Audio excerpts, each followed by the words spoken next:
You mentioned how adaptation is a really important part to playing Overwatch, and it looks like already we're going to get to see some of this adaptation, some of these adaptations playing out. We might see some swaps coming into any compositions here because we're jumping straight into Busan here between teams Attica and Sidney. These two hoping to make their mark, of course, at the start here, opening matchup. And now, keep this in mind, there are going to be 2 other matches running as group stage covers a variety of challenges, and that's what's going to be the case here. At the start, though, I already see the Reinhardt, which is a little bit of a treat, you know, being able to stand on that center platform. But with the Sigma on the end, or a little bit extra Ninja will be running a little bit of a difference. At the tail end right now, Jim Boss already getting eliminated. Yeah, going down in the...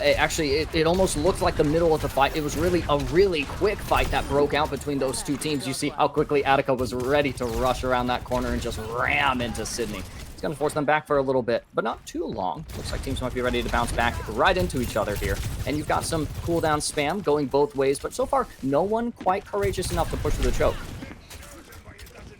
And I think you don't have to, right? For Attica, you don't really have to force anything. You just try to farm up for your ult. That's what you're really looking for. And try and keep Jim Boss alive to a strength down to, you know, very low HP. And stepping up right when a big fight is occurring might be dangerous as Sidney is starting to get some way later. They are onto the objective, and you still have some picks going the way of Atoka right now, who are holding on to this objective for a little bit longer. Duels happening on the off sides of the arena. And pin after pin, you do get some resolution to this team fight. 70% and building up to that last team fight territory here for Atoka.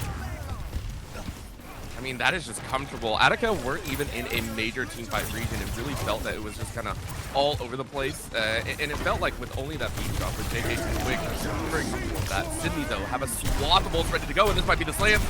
Down into the earth. Oh, it doesn't matter. Sidney's going to go look to push through this choke, but they have to actually connect to the objective. No manpower remains here besides the Sigma, sole remnant of the forces of Sidney. Looking for an ardent touch of the objective. Might not be able to make it. Oh, just in time. They're going to get dispatched, and the overtime wake begins burning away. Yeah, I really didn't respect how quickly Left 4 Cheese was going to have that ult ready to go.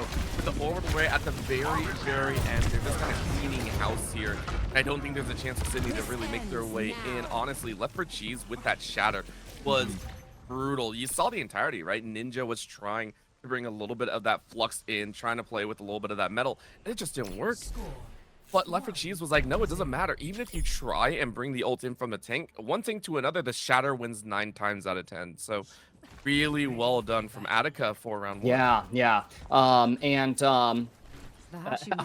love it. I love using the abilities to get big disruptions on the big ambitions that some of these teams like Atoka look to maintain. At least as far as making the fight advantageous for them, or again disrupting the ambitions of the team like Sidney as they look to push through. Is a big move. And with the shatter, name a better tool to do so. I like the adaptations we see coming in now. We're falling onto a little bit more of a brawly look. This should be fun. And I appreciate this one. Again, with the Reinhardt stepping up, yeah, as you said, Hazard really getting in the mix. And this should offer some extra ward utility. Because I think Sidney would like to play kind of offensive. They love to play a little bit off and on. They don't like to really group up, and it's allowing them to kind of push in. The problem is Attica was more than ready for that dance, and Left 4 Cheese is able to find so many early picks, leveraging your ult utility up to 30% already. Yeah, that's actually pretty incredible. And the rest of the fight is going to be cleaned up here by the rest of the team, who's actually keeping some pretty nice pace. Look at Almond Milk, actually, I think, leading the lobby there. So close. Ninja XGen didn't actually get a lot of time in the limelight of that fight, but they apparently had some really great participation, and now hopefully a really powerful surge through this choke point. It's a really tough one to break through, and is suffering a pick in the process isn't the most ideal thing, but I actually really like the spirit of X3 Rog there, looking to get active while the rest of the team, well, they're going to be forced to reset. You're trying your hardest, but remember, with the side flank shut down, it means that the doorway is the only way out. The problem with that is Reinhardt is the best at locking down a singular door, and that's all they had to do. So Attica more than comfortable with zoning away on locking utility and DPS, meaning Hazard is alone. Ninja Jet is completely alone, couldn't do too much. That's Jim Boss to get picked off, but honestly, they timed it well. Attica already at 45%. Yeah, it's a potentially meaningful pick if the rest of Sydney is able to make something happen with it. They're closing around their attackers and are actually getting some really important picks, various utilities, and actually no ultimate spared from either side. And you're getting a neutral fight flip of the objective, which is a huge advantage for Sydney to not have been forced to spend those ults. And Wembanyama was perfect in that battle. But of course, right now we're getting right into the mix as the Shatter comes out. Yeah, and X3 is going to end up going down. You still have some ults to rely on. Ninja X did go for the hazard ult, and it's actually going to be responded in kind with an overclock. Almond Milk walking away with some really nice picks. Now that's beautiful work. And again, with Ninja trying to get some rebuttals, it doesn't matter because the turn has already happened. And that's what you love to see. Again, when any DPS comes out with an ult like that, you want to see damage. It's already worked wonders here. The Ninja Jet now has to play on the safe side, but Leverage now more free to swing that hammer. This Shatter has worked wonders, and honestly, even with that high noon, it's Leverage, she's still not getting eliminated. No, and now there's beats on the field, an orbital array in the background as well, and some really fun frog duels happening on the sidelines. And it's so hard to imagine anything else that's happening. Oh no, Turtle Boy slip sliding off the edge there. I really love these pins from Left for Cheese too. They're great for initiating these fights, but also look at how much utility you get in the mid fight. Right? We were mentioning how strong Attica were in the early stages, and they just kind of ran through the composition. You took a look at Sidney, and you know the offense defense wasn't really there. They weren't really able to find those individual frag outs, and that was just a problem. And Ninja here getting play of the game, really big. I feel like I know which point this was. It was just straight up them doing work here on their own. The problem was this was a small shining light. The entire show was the entirety of Attica's. Yeah. Atoka was really strong with, for me, their engage timings. I actually really liked the way that they would kind of play their corners really safely, just exist around this space, kind of foster the aggression that they wanted to kind of goad out of Sidney and then hard punish it. Leap around that corner as Sidney looks to push and then, exchange some cooldowns, use some ults. It doesn't need to be specific or perfect. It's just got to get done. And holy smokes, Atoka's looking to get stuff done. It's a nice look, but I want to see a little more resistance from Sidney. You actually highlighted the hazard gameplay,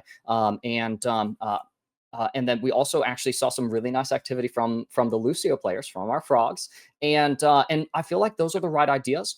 I don't actually think that it's a suffering of any execution. I don't think that there's not enough support necessarily, but rather I really want to see Sidney be able to latch onto just one of these good ideas as a team. I think that gives them so much agency in these fights. Yeah, I don't think you want to go for the side angle flanks, and especially when it comes down to control. I always feel there is a little bit of nuance. Whenever it comes to something like control or flashpoint specifically, one of the things I always say is the push-pull method is not as obvious. You have to know when to push and when to pull, or when you play offense and when to play defense. When these things come into contention, teams tend to either favor that or just hard offense and hard defense, like you see with a hybrid or with an escort or anything like that. So when I look at Attica, I'm sitting there going, wow, they were excellent when it came to the skirmishes, when it came to the brawls, when it came to picking off an opponent, and when it came to falling back. I know they can shoot, which is great. But when I look over at Sydney, they were a little bit lackluster. And one of those maybe because, hey, we're not sure if we're supposed to be attacking. We don't know if we're supposed to be defending as a squad. It's a little bit hard to make that determination midway through a round. Now you're moving on to, I believe, escort. You're moving into a position which I want to double check that before I call, but I feel like it is appropriate right there. Think we are looking. Yes, it is going to be hybrid actually. So hybrids can still do this as well, but it's much more directional. You're either on offense or you're on defense. That is it. You're on attack and defense, and that is all you can play for. So that's what I'm going to be looking at and saying, okay, here's the deal. You now know you're in this one looking direction. Play like it. That's where I think Sydney is going to have a lot of value. Yeah, quite possibly. I'm really excited to see our hybrid maps. It's actually kind of a sinister map pool, if you ask me. As a longtime Overwatch player, Hollywood, Kings Row, and Midtown being our options. Those are those are those are fun ones. I think the most popular pick, the one that we're absolutely going to see over the course of today and tomorrow, is going to be Kings Row. I think that Midtown ends up going. Midtown's going to be kind of, I think, that wild card pick, and honestly, Hollywood, you are opting for if you've got some really strong, techniques on that map as a team. For me, I would honestly understand Hollywood kind of having pitfalls that would be similar for Sidney to be susceptible to. Whoa, a lot of S's there. To endure it. So Kings Row, Midtown would be a blast to see, but those are very much maps, Orbital, where you are absolutely either on or off the objective. I've been doing a lot of, oh my goodness, I've been doing Yeah. a lot of the coaching lately, and it's amazing to see how team fights are in whole games are won and lost by the objective. I'm really excited to see how whichever team wins this next map really executes that principle. Of course, and it comes down to the point that they do just kind of have to lock in because Mhm. as much as we're talking about, these certain strategies and everything of the sort, we're looking at Sydney, hey, are you going to be able to do the roundabout? Are you going to be able to kind of look for a flank angle? Are you going to be able to win the 1v1s, maybe with the tracer? That's something to be thinking about. At the end of the day, though, Atoka, this squad has been solid, Mhm. and there is a fundamental difference, I think, when it comes down to it. If you're looking at Atoka, you're saying, okay, you guys are probably a nasty squad. Like, I'm sorry, the shots look great. 1v1s looked excellent, and the team fights looked pinnacle. These are all things that you look at that say there is no amount of strategy that's actually going to take apart your team. You say the only way someone's going to break through our team is that they outfrag us, and at this moment, I don't think many people are, at least on Sydney's side. So if you're Atoka, you're saying we're comfortable, we're fine, this is going to work.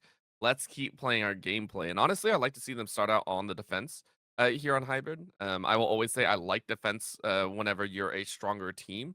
Being able to have that hard onslaught to start always feels good, kind of shutting down your opponent to what, no capture point at Mhm. all. It's an amazing feeling. Oh yeah, absolutely.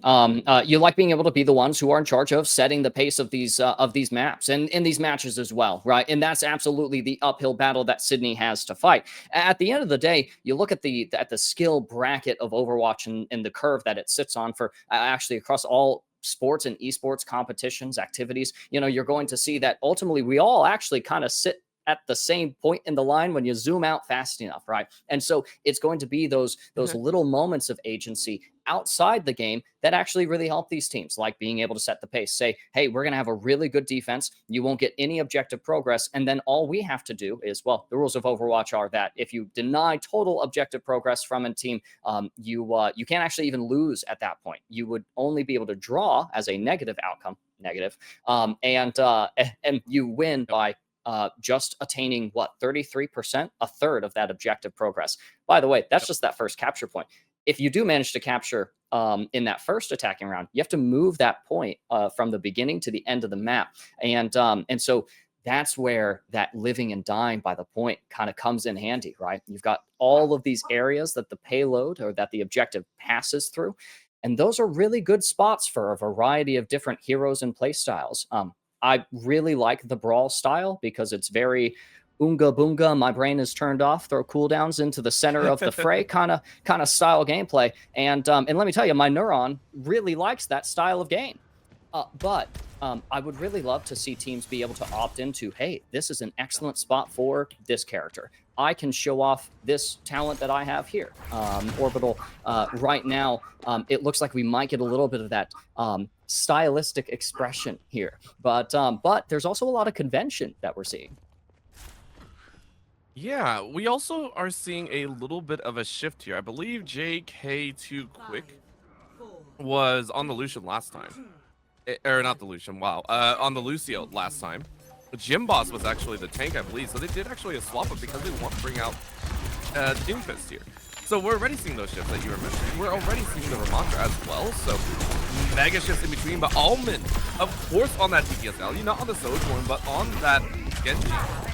Starts off strong, but Sidney answering right back. Yeah, you get some really nice picks both ways, and ultimately a revive is going to help bring tempo a little closer to alignment in favor of Atoka, but you are still going to have Sidney resolute enough to start pushing through this choke off of these picks.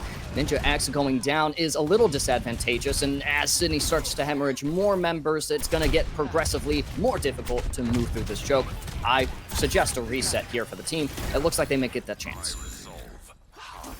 Yeah, but it's a tough one. I mean, you started off strong. You were looking at Left for Cheese. You were looking at almond milk, and you were saying, hey, can we find these early frags? Yes, that was great, but Sidney forgot that JK2 Quick is going to be punching their way through the back line. Doofus is one of the best in terms of DPS output, not so much safety value, and that's why Ninja Jet on this Roadhog is having a tough time. Yes, I really like how despite the aggression of the front lines of Sidney, Ninja X getting another opener, right? You still have the agency to leap past that tank and go dispatch the rest of Sidney, dismantling from their core, right? X3 ends up going down, the Meteor Strike in action. If you have the ult, you might as well use it, is the policy of Jim K2 Quick, and they're getting rewarded for it.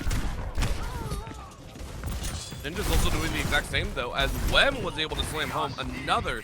And Groovy this time wasn't there with the revive, so really clean job. Huge break in the action for Sidney as they're able to take that first point. Yeah, at least start accruing progress. There's still a couple of more picks to dispatch. Hook gonna go out, and the Seismic Slam is actually a really nice tool to dodge and get some placement. A little bit of overhealth buys them some time on that objective, but it's really the Valkyrie from Groovy that's going to be the cost of holding this objective. Left for Trees does expend their ultimate as well, but res coming through as well as picks on both sides means that the objective is still currently unstable. More ultimates are required, and the whole hog into the face of the Guardian Angel herself is a great way to send this point. Really, really smartly done, and that is huge from the side of Sidney. Main thing is Ninja Jet on the hooks is ensuring that you at least find one or two members, and that's the thing.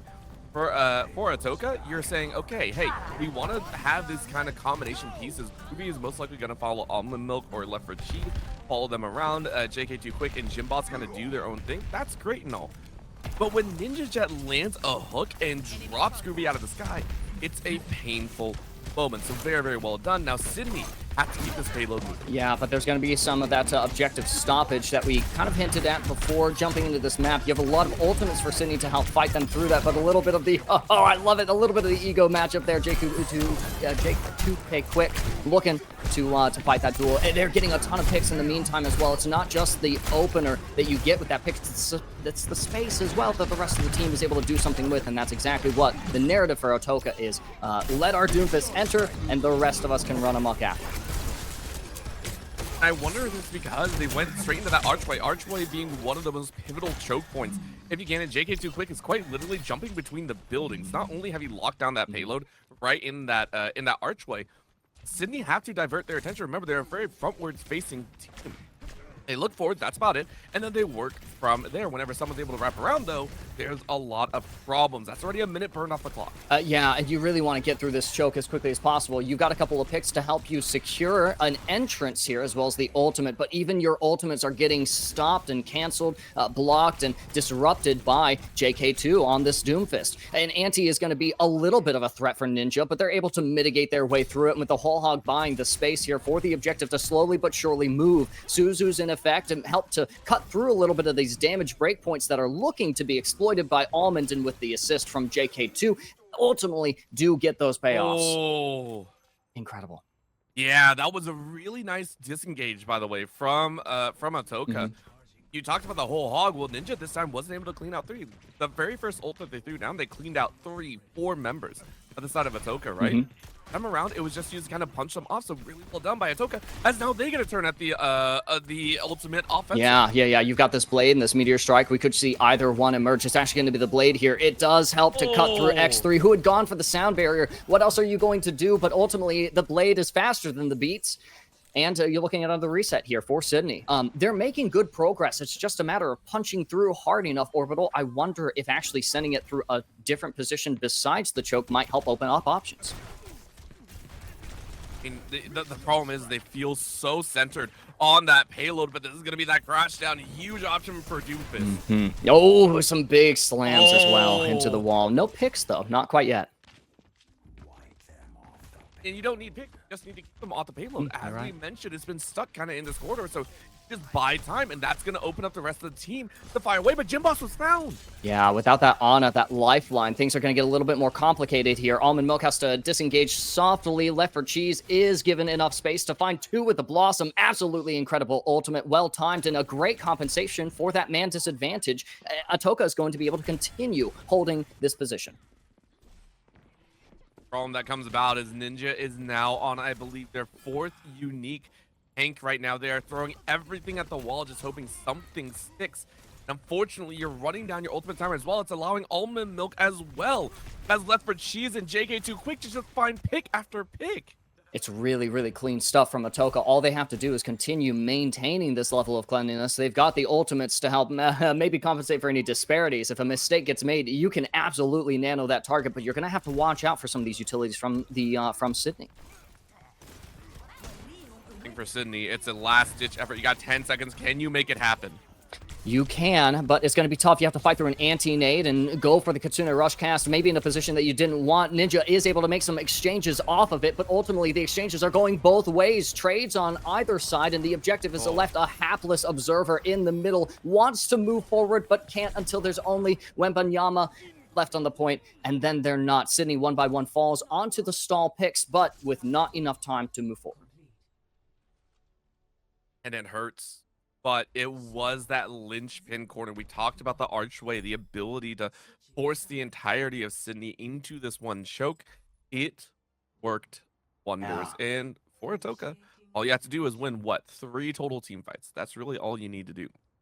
Win 3 team fights, take the entire first point, and then you push the payload, what, a measly 47 meters? That's going to be brutal considering how often we see them win the 1v1s. We mentioned their individual strengths as players. They're about to show up big. Absolutely. I wonder if as well you get the opportunity again for that creative expression from these incredibly talented players to say, yeah, we absolutely show that we can do the dive defense style on the Doomfist Genji, and you know, we can absolutely run something a little bit different on the attack.